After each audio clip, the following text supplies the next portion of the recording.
Saturn new inflatable Kayak FK396. Set up with a trolling motor, Kayak FK396 comes with a set of D-rings on top of tubes.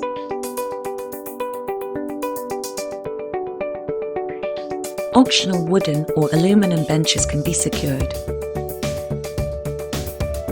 between D-rings with optional lashing tie-downs. Do-it-yourself motor mount can be made by adding vertical wooden block. Lashing tie-downs can hold benches securely between D-rings.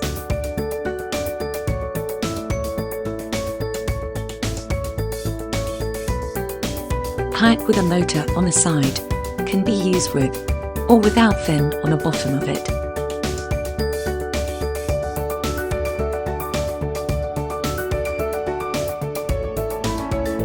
There is short learning curve to get feel of the motor on the side of kayak.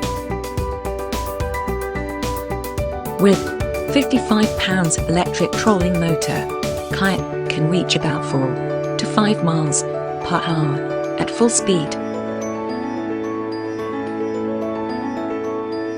For this video, fin was removed from kayak bottom.